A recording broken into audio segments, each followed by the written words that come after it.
The riders have just completed the sighting lap and are lined up on the Red Bull Ring straight. Very little time is left until the start of another Austrian Grand Prix. MotoGP 20 arguably couldn't have arrived on PS4, Xbox One and Nintendo Switch at a much better time. Now perfectly positioned to entertain petrolhead players everywhere with an accurate and thrilling representation of a MotoGP championship we'll unfortunately no longer get to witness. And with more news being announced almost daily that racing sport professionals are turning to games in order to complete their laps, the pressure for MotoGP 20 to be the best, most realistic entry yet in this long-running sim series is on. Luckily, it largely manages to deliver, even if the visuals still aren't up to snuff compared to other arcade alternatives. I'm Aaron from Console Deals, now let's get into why.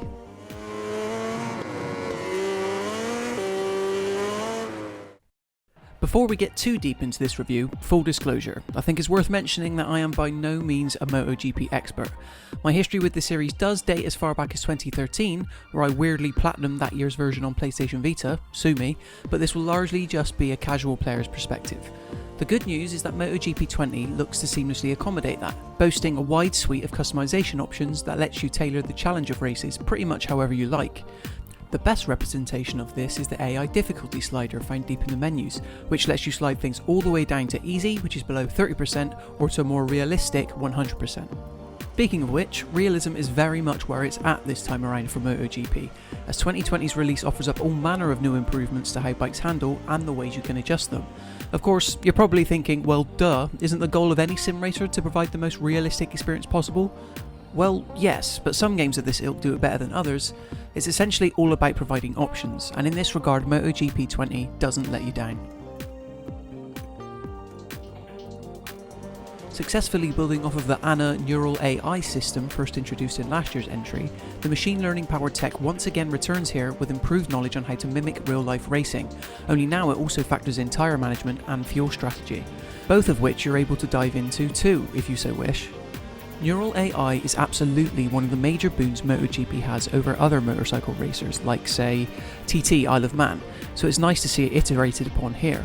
Of course, you're never really privy to all this technical wizardry occurring in the background when you're just focusing on racing, but even just testing out some of the higher difficulties, you can see that its presence is easily felt. All the different modes you'd expect to find in a MotoGP game are here, such as Quick Race and even the historic mode that lets you play as classic riders. And then there's even the managerial career mode, which makes its comeback in this release. You can work your way up through alternate classes like Moto E or Moto 2, or just skip straight to the headline championship MotoGP. MotoGP 20 is a highly flexible racing experience in this way, to the point that you can skip practice laps and qualifying sessions and head straight to the race proper if that's your thing. However, bear in mind that doing this won't give you an accurate idea of which tyres to use or how much fuel you should probably take with you, in addition to just generally working out your general bike feel. Unfortunately, on the less glowing side of things, despite being the 7th Milestone developed entry to hit current gen consoles, MotoGP 20 still leaves a lot to be desired in terms of its visuals.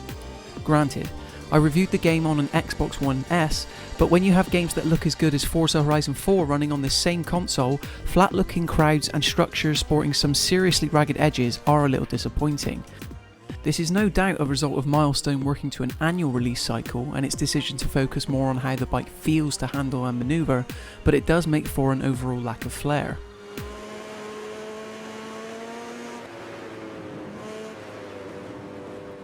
Even still, MotoGP 20 does an excellent job of letting you feel the power of the motorcycle as you bomb it down a stretch of straight tarmac or tighten up close to take the next apex. The rider model and bikes actually look and move fairly decently, which I guess makes sense considering that's what your eye will mostly be paying attention to. Well, that and the racing line, which will remain blue for as long as you should be turning the throttle and turning red when you should be braking. It really is a must for anyone just starting out in a MotoGP game, as is the incredibly addictive rewind feature, which returns to let you wind back any unfortunate or unlucky on-track mishaps. Overall, MotoGP 20 is another successful entry into the long-running annual franchise. It likely won't entice anyone over yet to have taken to the track, but at the same time those seeking an accurate portrayal of what it would be like to race in a MotoGP championship will easily be able to get their fix. The visuals could be better, sure, but given the number of customization options and the endless hours you can spend in the standard career mode alone, MotoGP 20 should be commended. we give MotoGP 20 a rating of 3.5 out of 5. Red Bull Ring, just a few minutes to go and the MotoGP class Austrian Grand Prix will finally begin. The weather forecasts are very reassuring. We'll have sunny weather for the entire duration of the race.